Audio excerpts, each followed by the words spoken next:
Então, a gente vai continuar falando sobre função, agora escopo, trabalhando ainda um pouco mais com escopo, biblioteca e depuração de funções e procedimentos. Para a gente entender mais um pouco, que a gente já começou a falar de escopo local, né? Um pouco mais sobre escopo local, tem esse exemplo 1 que pede para ler um número inteiro, né, no programa principal. Esse N, que vai ser lido no programa principal, vai ser passado como parâmetro para a função tem que aumentar em 10 o valor de N, e a gente tem que imprimir no programa principal esse valor alterado. Se a gente pensa nessa solução aqui, nessa primeira versão, eu estou lendo aqui N, mandando N para a função. Tá? E aqui eu estou dizendo, olha, número acrescido de 10 é N. Será que isso vai acontecer de verdade? O que é que vocês acham?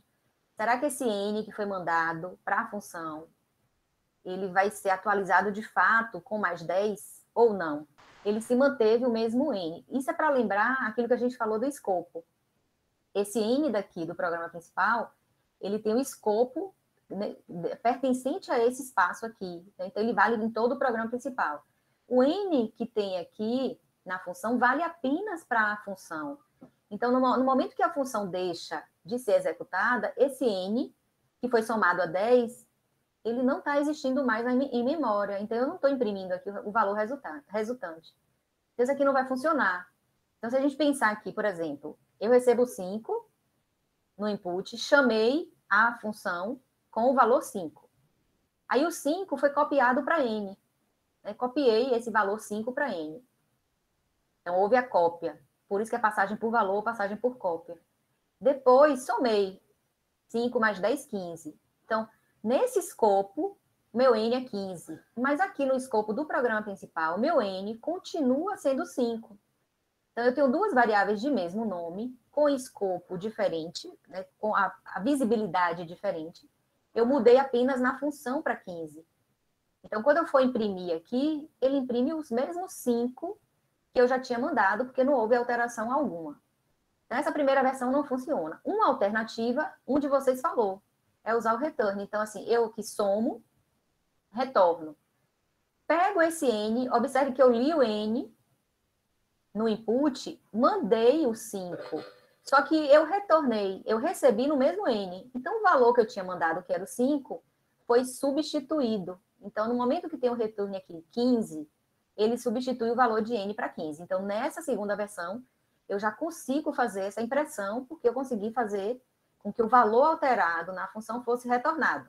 Então, o que a gente entende como escopo? O escopo determina, de uma variável, né? Determina se a função reconhece aquela variável, tá? E quais são as funções que reconhecem aquelas variáveis. Então, cada escopo, que a gente chama de local, é reconhecido pela função na qual, pela função que tem posse, vamos dizer assim, né? Que tem posse daquelas variáveis.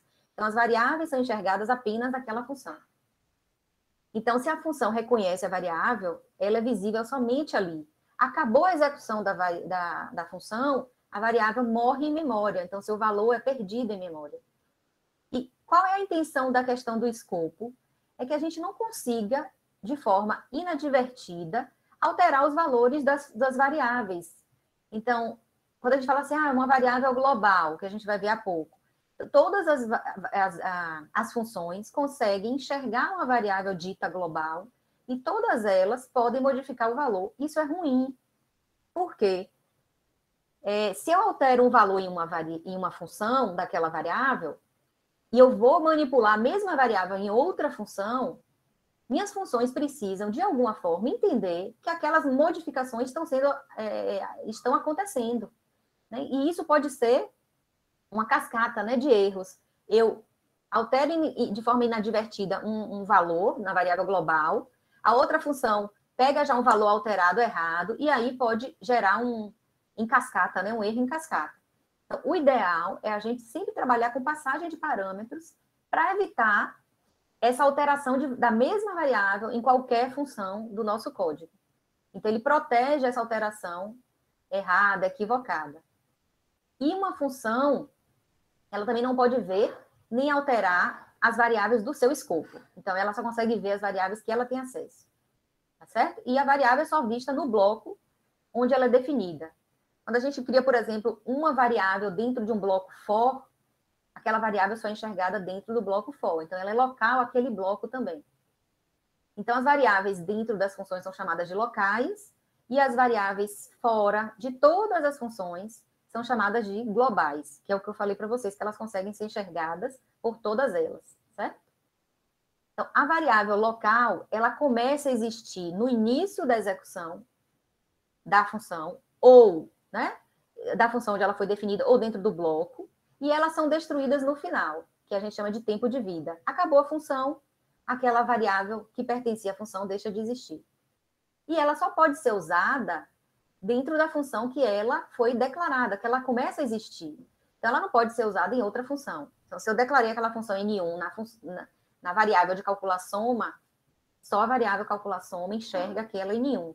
Mesmo que uma outra variável N1 tenha sido declarada em outra função, são escopos diferentes, são variáveis diferentes, como a gente já viu, embora com o mesmo nome, certo? Então, como a gente falou, as variáveis locais, elas deixam de existir no final da execução da função e, portanto, elas não são visíveis para as outras funções, nem para o programa principal. E a gente viu no Python tutor hoje, né? Deixou de existir a função, a variável, ela desaparece de memória porque ela é visível somente naquele local. Aí eu estou perguntando para vocês qual é o erro, se existe um erro aqui, qual seria, o que é que vocês acham? Então, o x aqui corresponde ao n, né? Na verdade, o n vai receber o valor de x. Esse n pode ser manipulado aqui dentro, como o fat também pode ser manipulado dentro da função, porque o fat é local a função. O i, ele é local no range aqui a função. Então, o fat, o n e o i são variáveis de escopo local. O x, ele é uma variável de escopo do programa principal, então ele é enxergado aqui no programa principal. E eu estou printando o n aqui fora, e ele vai dizer que a variável não existe, né? Porque ele não vai reconhecer essa variável. Então, a variável pertencente somente ao escopo da função de fatorial. Então, as variáveis globais, como a gente falou, elas estão fora de todos os blocos, que a gente chama de função ou procedimento, e elas podem ser acessíveis por qualquer função. Então, a gente chama de variável global. E como a gente falou, ela pode prejudicar a manutenção do código e a confiabilidade do código, porque pode ter essa propagação de erro, a propagação de alteração inadvertida, porque qualquer pessoa, qualquer trecho, né? Imagine que você, por exemplo, programasse coletivamente e vocês dividissem assim, olha, eu vou fazer a modularização, esse módulo do código, e fulano de tal vai fazer esse módulo do código. É possível, sim, contanto que seja negociada entrada e saída. Olha, eu vou mandar isso de entrada, como o Codebench, né, que a gente fala, tem entrada e tem saída, eles validam as entradas e saídas, então o parâmetro é a entrada da função e do procedimento, e a saída é o que você recebe. Então, você pode programar coletivamente em módulos, negociando as entradas e saídas, e sua função é, a gente chama disso de encapsulamento. Lembra de cápsula de remédio? Quando a gente tem aquelas cápsulas e a gente abre a cápsula, tem uns pozinhos, né? Então, quando a gente está encapsulando, a gente não tem a visibilidade do que tem dentro. A gente não consegue enxergar o que tem dentro. A gente consegue enxergar a capa. É a mesma ideia, fazendo analogia abstrata, de que a gente manda alguma coisa para a função, recebe, e não precisa exatamente saber o que é que tem dentro. A gente quer receber o valor correto. Eu mandei as entradas, quero receber o valor correto. Então, eu posso programar e dividir a minha programação em módulos, né, por um conjunto de programadores de uma equipe, contanto que isso esteja muito bem definido. O que eu mando, o que eu recebo, né, o que eu mando como parâmetro de entrada, o que eu recebo como devolução de saída. Se eu coloco variável global, todo mundo pode mexer essa variável. Então, assim, até essa possibilidade, né, dessa manutenção de código ou modularização compartilhada, isso fica mais difícil, tá? Então, essas são as desvantagens do uso das variáveis globais. E aqui, de novo, a mesma pergunta agora, né? Qual é o problema aqui? Exatamente. Inclusive, o X já foi mandado como parâmetro, exatamente. Ele já foi mandado como parâmetro, ele é o N. Então, não tem necessidade alguma da gente fazer a manipulação do X aqui dentro. É exatamente isso que a gente falou, né? Eu estou usando uma variável dentro e outras pessoas podem manipular a mesma variável. Então, é um uso indevido. Aqui é a mesma coisa, tá? E aqui ainda tem uma particularidade que a gente está dividindo, né? O código principal em pedaços. Então, por isso que está dizendo que é uma má prática, porque eu estou pegando o X colocando antes da definição da função, tem uma função no meio e o print depois, que eu estou quebrando, inclusive, o programa principal, que é uma outra coisa ruim. A visibilidade do código é ruim, né? A compreensão do código é ruim. Então, a gente desacoplou, né? A gente desgrudou o programa principal, quebrou, que é uma prática ruim também. E aí, pensando agora, a gente já fez o import lá no Replit, né? Então, a importação é usar bibliotecas. E biblioteca, quando a gente fala bibliotecas, a gente pensa no nosso cotidiano, no nosso dia a dia, a gente pensa de livros, uma coleção de livros. Aí a gente vai pensar agora na biblioteca na perspectiva de coleção de código, de pequenos códigos, que a gente está chamando de função ou procedimento. Então, a gente chama de biblioteca de funções, né, no geral. E aí, como é que a gente pode importar essas bibliotecas? Tanto bibliotecas que já estão pré-definidas, como nossas próprias bibliotecas. Então, a gente pode ter uma série de funções, criar uma biblioteca nossa, chamada de funções, por exemplo, e fazer o import dela. Então, eu tenho o import, nome da biblioteca, ou eu posso dizer from biblioteca, import, qual é a função. Então, eu tenho essas duas alternativas. Então, aqui embaixo, por exemplo, import random, que é de números aleatórios, import de math, que é matemática, e turtle, que é aquela de desenhos, né, que ela simula o logo, fazer desenhos geométricos. Então, eu posso importar a biblioteca, como eu posso da biblioteca importar alguma função específica. Então, por exemplo, from random import range int, que é o do randômico de inteiros, por exemplo. Então, eu posso importar uma função específica. Aqui tem exatamente alguns exemplos. Nesse link aqui, nessa URL, vocês encontram a documentação das bibliotecas do Python, tá? Então, aqui de matemática, por exemplo, tem a fatorial. Então, alguém já pensou, a gente fez algumas implementações de fatorial, né? Mas alguém já pensou na biblioteca do fatorial, antes, né? Inclusive. Então, eu posso botar print math.fatorial, o factor, né? O fatorial, de 10. Ele já vai imprimir o fatorial de 10. Aqui um outro exemplo, né, do import do random, que é esse random, ele gera números aleatórios, quaisquer números aleatórios dentro dessa faixa que a gente colocou. Então, a gente coloca um for in range de 50, ele vai randomizar 50 vezes números nessa faixa. E aqui a gente tem o range int e o range, que é o range int, ele inclui o número, né, o 50, por exemplo, de 1 a 50. Ele vai fazer uma randomização de 1 até 50, incluindo 50. E o range, ele faz uma randomização não incluindo 50, como se ele tivesse de 0 a 49, né?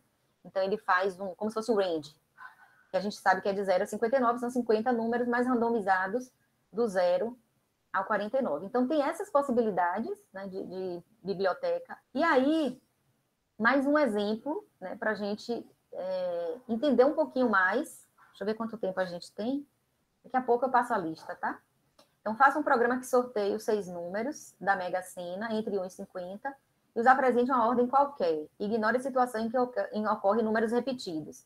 Essa ideia de ignorar, por enquanto, a situação em que ocorrem números repetidos, é porque a gente vai precisar, para a gente não ignorar, né, para a gente fazer uma solução mais robusta, a gente teria que usar o conceito de lista ou alguma estrutura para armazenar isso aqui. Então, a gente pode até retomar esse exemplo lá na frente, né, quando a gente for trabalhar isso. Então, eu estou importando do random o range int, de randomização de inteiros, e aí dou um print na tela, e faço um for, como são 6 números que devem ser sorteados, de 1 a 50, então eu estou fazendo um range até 6, certo? Porque eu tenho que sortear 6 números. Então, de 0 a 5, ele vai sortear 6 números, e aí eu coloco para printar esses 6 números de 1 a 50 que foram sorteados. Só isso já gera para a gente os 6 números sorteados. Só que podem ser números iguais, é isso que a gente não está tratando aqui. Depois vocês podem até já ir pensando sobre isso, né? Como é que eu poderia pegar essa solução e tratar números iguais e ignorar números iguais, números repetidos? A gente não está fazendo isso aqui, só printando, tá? E aqui, como eu falei para vocês, que a gente pode criar nossa própria biblioteca. Então, aqui a gente está fazendo uma suposição de que eu tenho uma biblioteca chamada matemática.py e pegando aquelas soluções das aulas anteriores. Não sei se vocês lembram, a gente fez uma solução de fatorial e a gente fez uma solução com o for para calcular a potência, né, de um número. Então, aqui as duas soluções que a gente já tinha feito, elas são apresentadas aqui. E a gente definiu duas funções. Def fatorial recebe o n, e aí a gente está calculando do 2 até o n mais 1 e multiplicando. Eu não estou explicando com detalhes as funções, porque vocês já fizeram isso em repetição, tá? Eu só peguei aquelas duas funções que vocês criaram e trouxe para cá. Então, a função fatorial e a função de potência. Tem uma base, um expoente. Sim, na função anterior ele recebe um número e tem que devolver o outro número, que é exatamente o fatorial resultante. E nessa base expoente, ele recebe dois números e tem que devolver a potência. A potência começa com 1 e ele vai dizendo potência é igual a potência vezes a base e vai fazendo essa multiplicação pela base várias vezes, né, até encontrar a quantidade que é o expoente. Então, se o expoente é 3, ele vai multiplicar a base 3 vezes. Se o expoente é 4, ele vai multiplicar a base 4 vezes e retorna a potência. Então, como a gente tem agora uma função própria, uma biblioteca própria, que a gente está chamando de matemática, esquece o acento, tá? Tem um acento aqui, mas vamos esquecer os acentos. Então, matemática.py, eu posso fazer importação disso. Então, from matemática import. O asterisco significa que eu estou importando todas as funções da biblioteca. Ou eu coloco import matemática, certo? Aqui eu li um número e aí chamo o fatorial do número. Então, ele já vai entender que esse fatorial que está sendo chamado aqui do número, esse fatorial que está sendo chamado aqui do número, tá certo? É dessa biblioteca que a gente tem. Então, ele vai procurar. Óbvio que se ele não acha essa função dentro da biblioteca que a gente importou, ele vai dar um erro de inexistência. A mesma coisa aqui, leu a base, o expoente, chamou. Observe que a gente já está chamando a função dentro do próprio print. Então, primeiro ele chama, interrompe a execução. Quando ele voltar, ele volta para o próximo comando. Quem vai ser o próximo comando? Vai ser o print, porque ele está dentro do print. Então, ele interrompe, chama, printa. E aí executa o B e o E, a mesma coisa. Chama a potência, vai para lá, interrompe e em seguida printa. Certo? Gente, ó, essa parte de depuração de funções e procedimentos eu vou deixar para começar na aula que vem,